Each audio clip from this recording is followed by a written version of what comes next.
Welcome back into the High School OT press box. Evan Moesta bringing in High School OT's J. Mike Blake and Joel Bryant. We alluded to it right before the break there, but obviously the coaching wire across the state can have some shocking news that comes out and some surprises along the way. Joel, I'm going to start with you. Well, let's talk football. Almost 70 football coaching changes coming into this fall. So that means 69 different programs will go into practice on Wednesday with a new head coach. Some of them are familiar faces, like Butler, who brought back Brian Hales, and Eastern Alamance, who has John Kirby back on an interim basis. They were just head coaches for these programs 2 seasons ago. As you go down this list and look at some of these notable programs that have made coaching changes, and then maybe there are some programs where maybe they haven't had the most success over the past couple of seasons, but you feel like their new leader is primed to bring the program to the forefront. Who stands out to you, Joel? Yeah, the Butler one was kind of crazy, hearing Hales come back after a year of Glenwood Farabee. I think for a guy like Hales and also Coach Kirby at Eastern Alamance, I feel like for these guys that were at their programs for so long and they were just so good, for that the first year that they leave, for the team just kind of not to have the great season that they wanted to have. Frankly, both those teams are kind of underwhelming last year based on what we thought they'd be.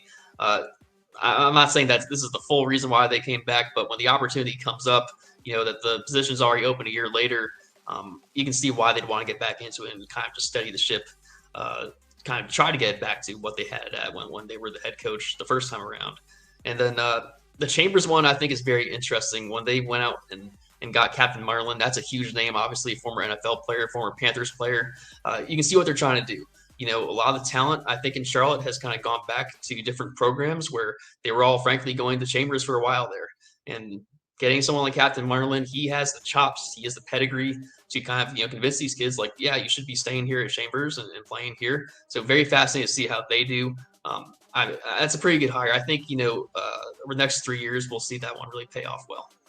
And then there's some programs, Joel, on here who have had some really storied head coaches and have made a lot of deep runs into the playoffs. And there's some promotions from within, or some notable name, familiar faces who have now risen up to take on the coaching role. Robbinsville comes to mind, New Hanover, Randleman, Mountain Heritage, another team that you're pretty high on. What is it about those coaching hires that stand out to you? Well, for Mountain Heritage and Robbinsville, you like that they kept it in the program. Obviously, those 2 guys, Coach Ford and Coach Fuller, that they were under the previous guys for a while there. So they know kind of how the program should run. They're not going to really change anything too much of what's kind of worked in the past. They figure is going to work into the future. So yeah, I really like those 2 hires there, and it's good that those programs are not going to have too much of a fall off with those guys coming back. And then lastly, are there any programs that stick out to you as you look to this upcoming season? Is there a young new head coach, or is there a program that you just feel like made a home run hire and you're just excited to see them get going this year? I'm fascinated to see Beddingfield and Wilson. They hired Riley Hurdle from Tarboro. He's kind of one of the guys that's doing the Tarboro T stuff. So they got him over there from a county over, basically. And Beddingfield, they kind of struggled of late, but they've had some really good teams, particularly back in the 2010s when they kind of really broke out and had these playoff teams. Wilson's an interesting town, interesting city. Things can change very fast in Wilson, so curious to see how they kind of adapt to that Tarboro T there. Now, J. Mike, let's talk a little bit about athletic director changes that have gone on. Obviously, there's more than just this list, but when that June 1, July 1 rolled around, there were a lot of changes that were made to some pretty prominent programs, and we've seen some pretty big names make some moves. Any standout on here, J. Mike? Certainly, Tom Jamerson. Kind of what happened in the 7-4 there. Tom Jamerson now at Providence, Justin Frazier, and Marvin Ridge. These are like some of the best athletic programs. Huff with Derek Butler. Just a number of really deep athletic departments. It's not just one or 2 programs. The one I'm really interested in, we'll see the fruits down the road, but Joseph Sherrow at Felton Grove, that's a great choice. I know he came from Jordan, but you have to remember, before he was at Jordan, he was doing great things at Vance County when they first merged Northern Vance and Southern Vance. So that's essentially like starting a brand new school.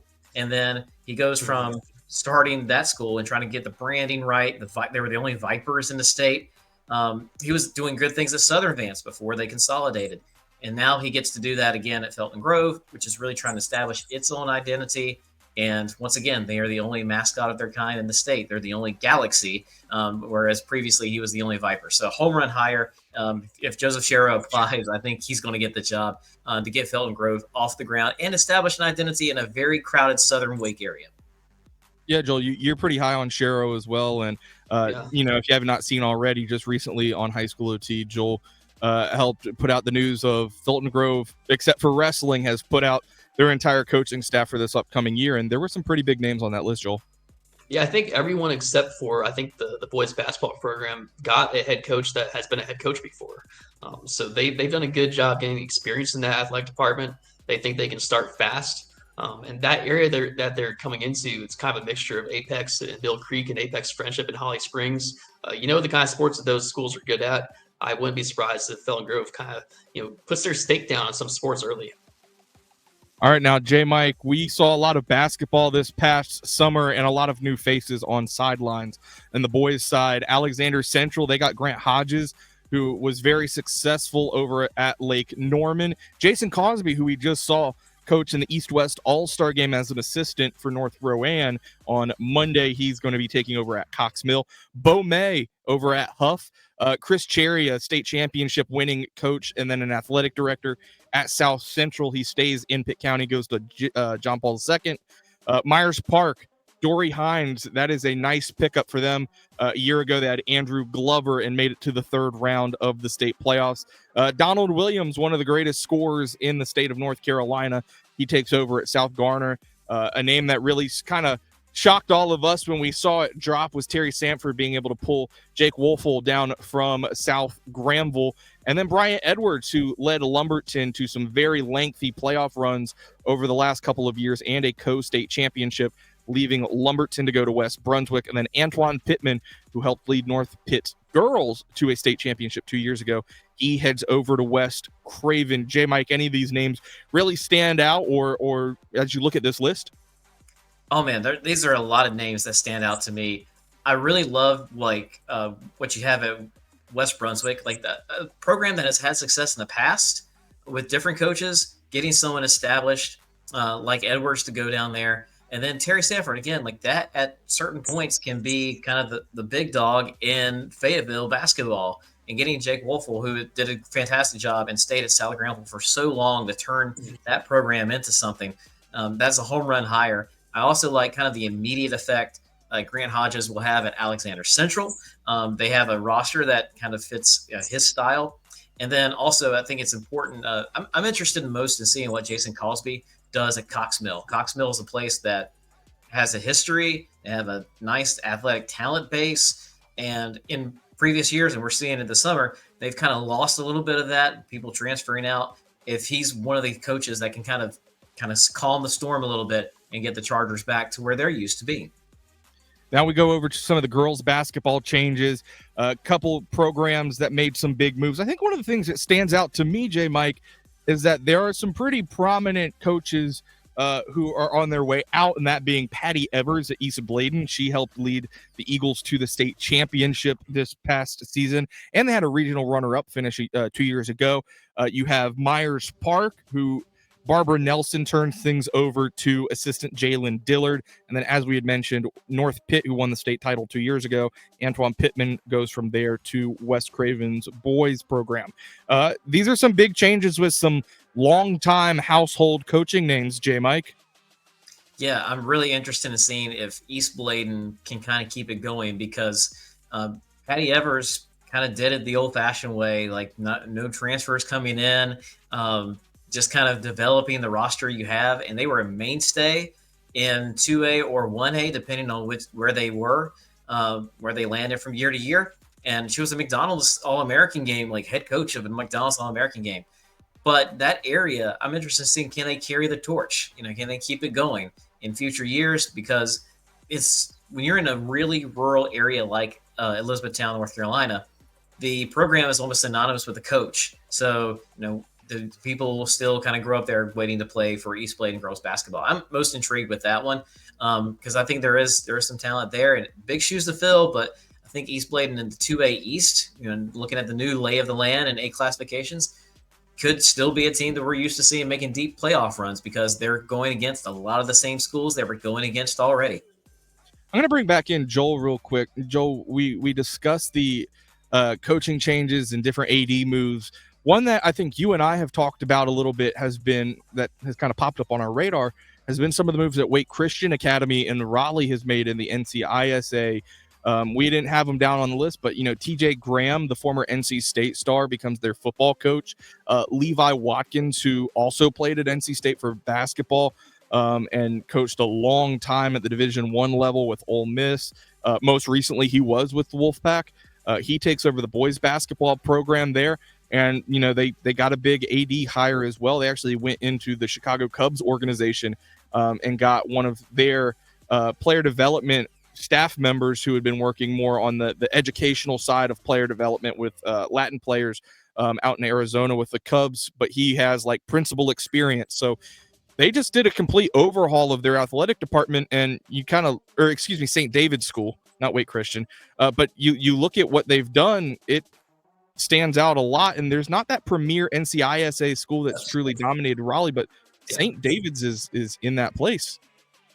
Yeah, I think a lot of people have wondered, why has the East caught up to the West in certain sports like football? Why in some sports is the East better than kind of like the Charlotte teams? I think the reason why is because the presence of the NCISA schools in Wake County is not quite what it is in Mecklenburg County. Like Providence Day, Country Day, Latin, Charlotte Christian, all these schools are so kind of dominant. They have such, kind of a good standards at these programs and in all sports, really. And in Wake County, the schools here have not really fully got a hold of the area. So like Ravenscroft, NRCA, St. David's, Wake Christian, these are programs, these are schools that have the ability to do that. They just haven't really done it yet. I think what St. David's is doing is very interesting. I think they might see that kind of in Wake County, how there really isn't a private school that's kind of like really taking Wake County by the horns and going like, yeah, we're going to get some big name coaches in here. We're going to try to attract some kids here. And I think it's interesting that they're going this direction. And I'm very curious to see how it kind of pans out over the next couple of years. J. Mike, as we get into the fall, are there any fall coaching changes or just changes across any sports coming into this new athletic year that stands out to you? I'll have one as we're getting to the fall here. Jan Dowling, who was a longtime volleyball coach at West Rowan, going kind of next door to Cabarrus County and Cox Mill. Cox Mill is a program that has had all sorts of volleyball talent for a number of years. And then in recent years has been kind of a revolving door at head coach. She's a longtime head coach who can bring some stability and also just great direction to a really talented group of what to do. I think that's a home run hire for Cox Mill. They needed stability and needed a proven winner, and they got that. So look for the Chargers a little bit in this fall. I know we've had them on our radar the last couple of years in a row. They were state runner-up 2 years back, but again have had 2 head coaches and 1 interim coach in the last 2 years alone. And stability is on the way for Cox Mill. Yeah, I agree. That's a really good hire there. And obviously it doesn't hurt that she's going to get to work with Jordan Gray, who's a Louisville commit, and then Elena Walker, who just pledged her commitment to Morgan State as a setter. Staying in volleyball, some changes with Chapel Hill volleyball stand out to me, but I'm going to take soccer route. I'm going to say Powell Williams, who was with Weddington soccer program on the boys' side, making the move over to Palisades in Mecklenburg County. That's another one, J. Mike, that really stands out just because of all that he was able to accomplish in his time at Weddington. Mm-hmm.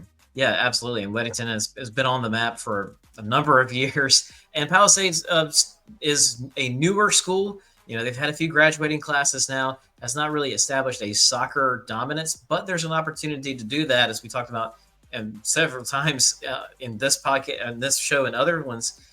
When you have A classifications, it's a new field. You don't have to go against the same schools anymore. So maybe he sees an opportunity to develop Palisades into an 8A West team that we have to think about in soccer. A lot of coaching changes across many sports in the state of North Carolina. If you'd like to see all of the football coaching changes that have happened this past offseason, you can do so on HighSchoolOT.com.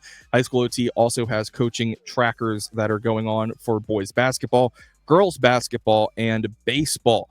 So if you want to see all of those coaching changes, just step on over to highschoolot.com, and that information is available to high school OT insiders.